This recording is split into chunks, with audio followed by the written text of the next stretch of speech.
Those of you who 14 years ago owned stock in Ford and General Motors have had a particularly painful lesson in what happens when you rely on subsidies instead of balancing the books, keeping honest numbers, and innovating. And the old economy is alive and well this week. We heard from it in spades. 2 years ago, the president told us all, which most of us already knew, that the United States was addicted to fossil fuels.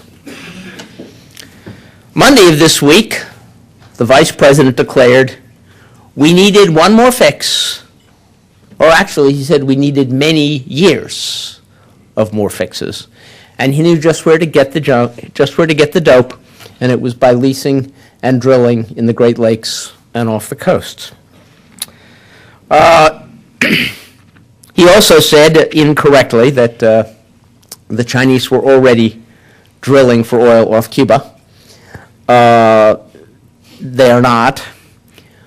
And it is interesting that the Chinese do have leases to drill off Cuba because American oil companies there is a moratorium on drilling off Cuba by American companies. It's been opposed by the administration.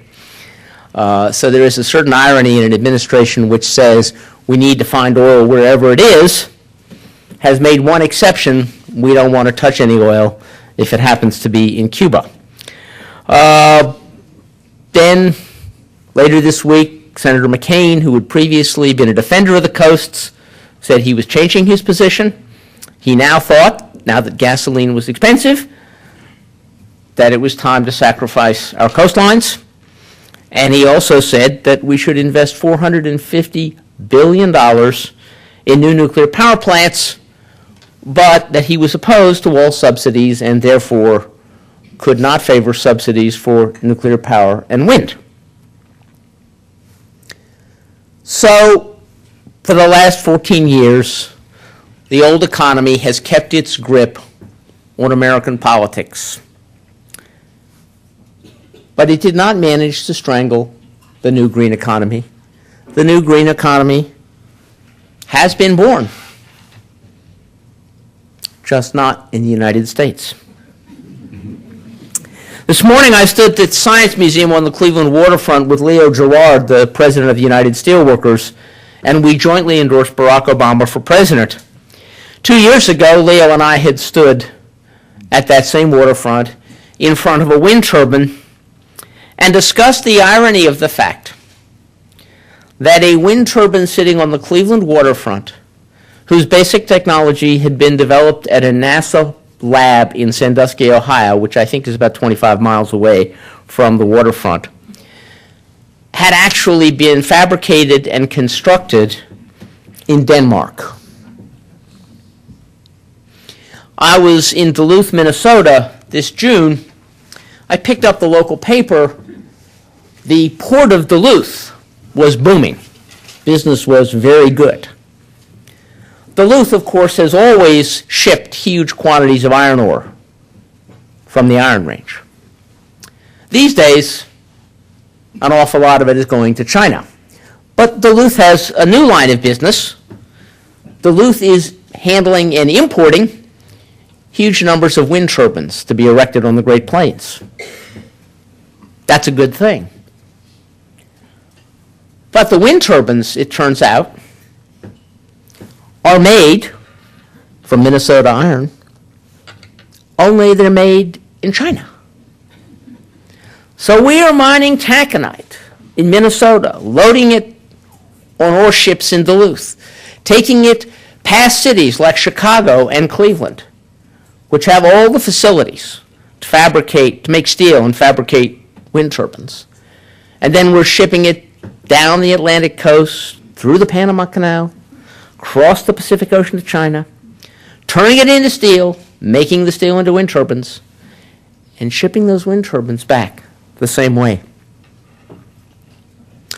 One of the reasons that we're making steel and wind turbines in China to use American wind and American iron ore is because we have consistently failed to support our renewable energy industries. For most of 2006, the Bush administration made it illegal for any state to issue a permit for a wind turbine.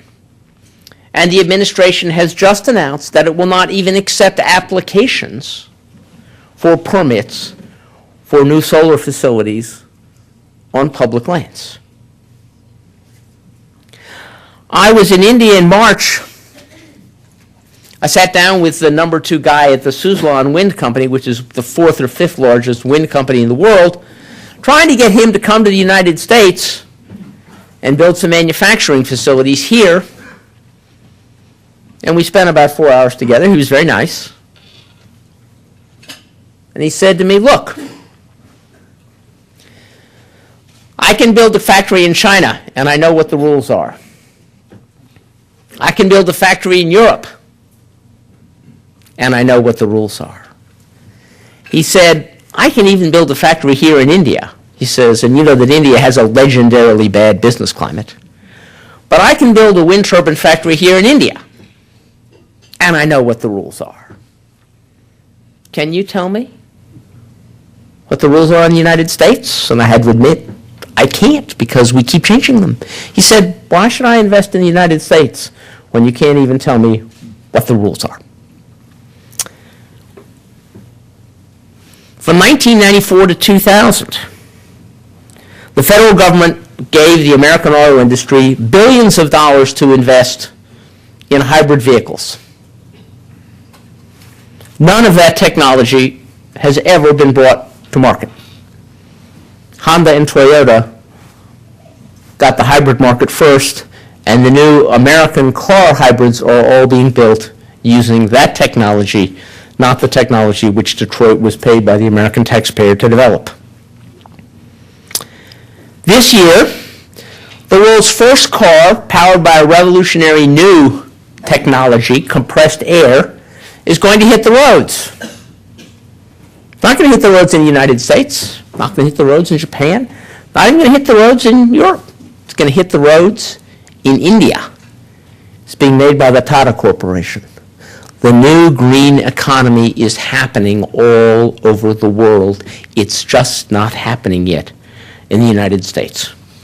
And that new green economy is no longer optional. The old economy is not going to be here in 20 years. And there are 3 simple facts that explain why. 3 things have happened since 1994. First, not only are there 6.5 billion people on the planet, but 75% of them now live in countries which have mastered the trick of rapid economic growth. Economic growth is no longer the special prerogative of the United States, Europe, and Japan. Most of the world now knows how to do it, and the rest of the world is pretty quickly going to catch up. That means we're going to have billions and billions of new middle-class consumers coming onto world marketplaces. And as those billions and billions of new middle-class consumers come into the world's marketplaces, they're going to find that the world's biological commons, the forests, the grasslands, the oceans, the fisheries, have no more to give. We cannot increase our production of fish, our production of timber, our production of food, our production of grain rapidly enough to keep up with the coming wave of middle-class global consumption, because we have not taken care of those biological commons. They are poorly managed, they're depleted, they're degraded. 90% of the world's oceanic fisheries are in collapse. And the third thing is climate change. The notion we all have hardwired into our head that Cleveland is not St. Louis isn't true anymore. Some years Cleveland will be St. Louis, and some years Cleveland will be Ottawa. It's not just going to get hotter, it's going to get less predictable. And that's going to make it much more challenging, because we all have kind of hardwired in our brains the idea that a place and a climate go together. Climate has now become like weather. It's going to move around the landscape. You want to see some evidence for the fact that the old economy, the economy we tried to hold on to for the last 15 years, is going away? What about wheat at $20 a bushel?